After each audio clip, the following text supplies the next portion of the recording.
What is up, YouTube? This is your boy Armaret, and I'm back this time doing another comic book review.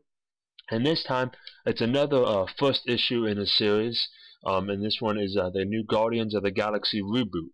So, to give you a little backstory, I'd never really heard of this franchise before, and when I was at the comic book on Wednesday picking up my new issues, the guy behind the counter had recommended this to me, so I went to the stand and I picked up the cover. And what do I see? I see Iron Man, a guy that looks like a tree, a guy who looks like Kratos from God of War but is green, a pretty smoking hot looking chick, and then a raccoon with a 4-barrel grenade launcher. Let me say that again. A raccoon with a 4 or 5-barrel missile / grenade launcher in space. And oh yeah, by the way, there's Iron Man. I was sold. I picked it up. You know, who doesn't want to see a raccoon blow shit up in space? I'm just saying. I'm just throwing that out there. But if we get to the story, so the issue 1, it tries to not really. It's kind of tough to say. Like, it tells the backstory without telling the backstory. So it tells you the backstory of Star-Lord, who is in charge of the Guardians. And essentially what happens is his father comes to him up in a bar, and he's like the king of some big space kingdom. I don't really know. And he says, it's time for you to start taking your stuff seriously and not messing around, you know, in dive bars around the galaxy with loose women. And his response is, that's not a loose woman. That is the world's most deadliest woman. She's a ninja assassin. Okay, fair enough, fair enough.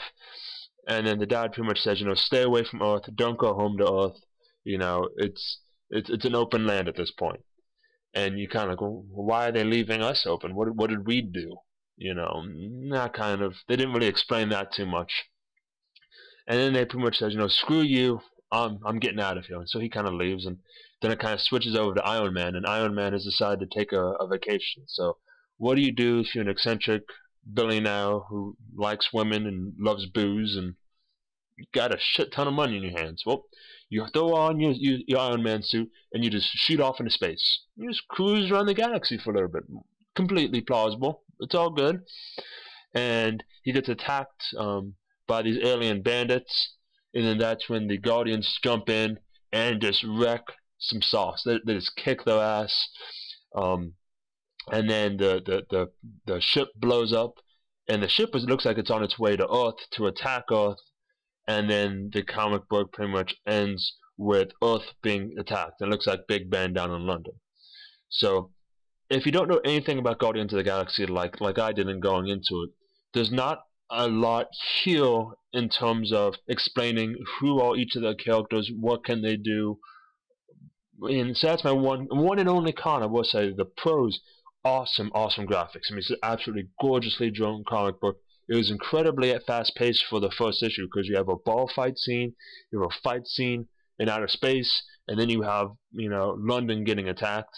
The setup for the storyline is right up my alley. It seems like something that could have some good pacing to it. It's got a good mix of interstellar political intrigue, mixed with just some good old-fashioned violence, you know, alien, on mutant, on human violence. That looks pretty intriguing to me. And did I mention there is a raccoon with a missile launcher that can talk, and his best friend is a tree? I don't think I mentioned that enough. Let me know if I did. But there is a raccoon with a missile launcher in space. It is awesome. But I cannot recommend this book enough. The storytelling was good, the action scenes were great, the drawings were fantastic. You know, I'm giving this a 4.5 out of 5. It's a must-buy, it's a must-pick-up, and I'm intrigued to see where the storyline goes. And I, for one, didn't go online and look at what the history of the Guardians of the Galaxy is, because I want to learn about the universe and learn about the characters as the new series unfolds. But in the comments below, let me know if you've ever read them and what you think, and then also let me know if there's any comics you'd like to see me review. I'll be happy to do it. And as always, have a good day.